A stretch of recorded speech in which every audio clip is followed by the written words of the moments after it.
Hello, everyone. So today we're going to take a look at the Transformers Studio Series B-127 or Bumblebee or BADASSATRON, and I already have him here with his accessories. So let's get on with the review. So first off, let's look at his accessories. First, let's take a look at these. These are blasters that when you attach to him, you can actually attach to his hands. So they have pegs here, so you can attach it, so it seems like his hands transform into blasters. But I really like those. And then next we have these blades. These blades alone doesn't actually do anything, or it doesn't, you can't put him anywhere unless you equip the blasters on his hands. And there are holes here, there's a hole here, which these fit in perfectly. So we can recreate the scene where we have knife hands. So this is really cool. This is a really cool accessory in my opinion. Especially the knife hands was a really cool part of the movie. And if you don't want to put them in his hands, we can equip them to two pegs on his back, or two peg holes in his back, and we can equip these things, and it would seem like he has a jetpack similar to what Optimus and Megatron has. And of course his last accessory is this blaster, which in my opinion fits better with Optimus Prime. So I usually let Optimus hold this blaster. So yeah, those are the accessories for BADASSATRON. So let's take a closer look at him. So let me put him like this. So in front, he looks exactly like how he did in the movie. The chest, there was this chest that looks like the front of the car with the blue things that look like eyes. His shoulders look like this. His shoulders look like wheels, and the feet, the legs, they are all show accurate or movie accurate. The only thing that's not accurate is the backpack, because he was rather clean in the movie. But here, of course, it's kind of difficult, I think, to make the figure not have a backpack since he transformed it into a car. But yeah, let's take a closer look at him now. So the face has a really nice sculpt. Similar to my complaints with Megatron, the face is too stoic. If Megatron had a face that in the movie that always seems like he has anger or rage in him, B-127 is the opposite of that. It seems like even if he was alone in the movie at first, it seems like there's always joy in his eyes, although it's kind of crazy joy. So yeah. And one more thing, I really wish they could have done something with the battle mask, because he really looked awesome with the battle mask on, and I wish there was some way that this could have had a mask. But yeah, those are my only three complaints. Aside from that, let's take a closer look and see that he is really amazing. The yellow paint is really amazing. The blue here looks exactly like it does in the movie, and the details here, like mechanical parts of the vehicle, really cool. The feet look exactly like it did in the movie, even the shoulders, as I mentioned earlier. And the back is really clean. Yeah, except for the backpack, that's the only thing that's kind of different to the movie. Everything else looks really clean, no hollowness at all. The hands are really nice. And also, yeah, since the blasters or the blades can be stored here, the blaster or the big gun can be stored in his butt. So there's a peg on the side which you can put there, so he can store it in his back nice and clean there. So yeah, that's where we can store it, and that's a closer look at BADASSATRON. So let's take a look at his articulation. So for the head, it can look down, it can look up, it can look sideways. For the shoulders, it can move 360, and because of transformation, it has double joints or double joint, double hinges, so it can move like this. There is a bicep swivel. Elbow joint can move up to 90. Unfortunately, due to transformation, no wrist rotation. Waist swivel, there is, uncompromised. For the legs, it can kick sideways this far, kick forwards just that far, and kick backwards this far. Now there is a thigh swivel. Knee bend can bend pretty much more than 90 degrees. And then for the feet or the ankles, it can tiptoe so much because of transformation. And of course, there's a really nice ankle pivot there. So yeah, that's a closer look, and those are the articulations for BADASSATRON. Now let's head on to size comparisons. And as usual, we will start with the Transformers 1 figures. So first off, we have the Transformers 1 Optimus Prime. Next, we have the Transformers 1 Megatron. And here we have Transformers 1 Sentinel Prime. Now let's head on to some other Bumblebee figure comparisons. We have here the 86 movie Bumblebee. We have the Legacy animated Bumblebee. And then last on the Bumblebee comparisons, we have the Studio Series Off-Road Bumblebee. Now for the last two size comparisons, we have here the Earthrise Optimus Prime. And finally, the last one, we have the 86 movie Optimus Prime. Now let's head on to transformation. So transformation is pretty easy and straightforward, except for one particular part, which I will show you guys. So first off, let's go with the hands. Let's open this up and then rotate the hand in, close it back up, and then rotate the arm just like this, and do the same for the other one. So open this up, rotate the hand in, close it, and rotate the arm inwards. And then next, we rotate the head 180, just like so. Now we basically detach the backpack and then pull this out.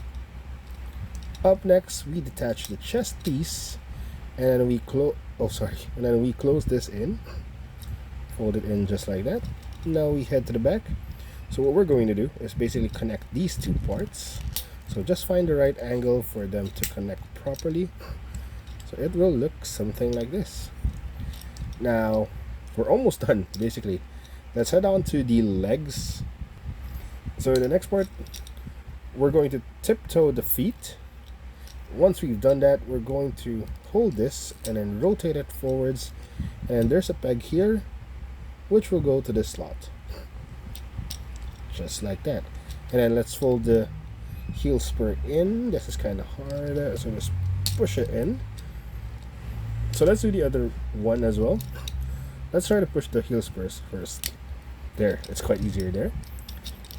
Now we tiptoe the foot, we fold it inwards and lock it in place. Now the next thing we'll do is basically connect the legs like this. Oh, sorry. Make sure they're connected properly, just like that. And then on the foot as well, there's a peg there which we need to connect to. Now the next thing is we'll basically fold the waist forward just like this and fold the thighs downwards.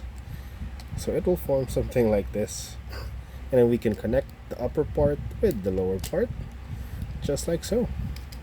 So just make sure those are connected properly. Now we will move on to the difficult part. So because of the double hinges that I mentioned earlier, we're going to use that double hinge to basically put this part inside here.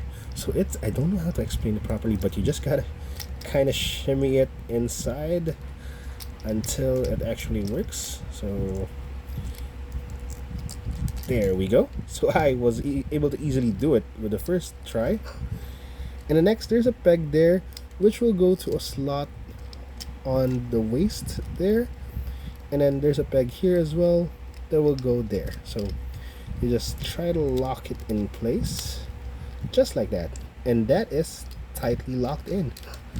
Now let's do the other one. So I'm right-handed, so the left part, So the left part is actually harder for me. So we just try to squeeze it in. We try to use the double hinge. You can use your finger to like hold the other hinge so that it actually uses the extra hinge, which is really difficult since I am not left-handed. So just be careful when you do this, guys. You can use your right hand. Oh, I was able to do it. So there. And then just connect the tab there on the waist and then connect the tab here. I know I kind of explained it poorly, that last part, but you basically just gotta shimmy it until it looks something like this. So yeah, so that's a transformation for Bumblebee, which is really cool and pretty straightforward, except for the part that I keep on mentioning. Now let's take a closer look at him. Now, he looks really amazing. He looks really clean as a Cybertronian car. Really no kibble at all. The detailing is really nice. The paint is really nice. He looks exactly like how I remembered him. I was trying to look up images of his vehicle mode on the movie, but I can't find anything. Or I may just be bad at searching things. And it's been a while since I watched the movie, but yeah, I think it looks well, and the wheels are really nice. They actually spin independently and they roll nicely. Oh, one more thing that I wasn't able to mention earlier. One more thing that I don't particularly like about this figure is the color, because I think he kind of shines more, or like he was like a lighter shade of yellow. This yellow is kind of like a mustard yellow, and it's kind of gloomy. The color is kind of gloomy, but still the design is amazing.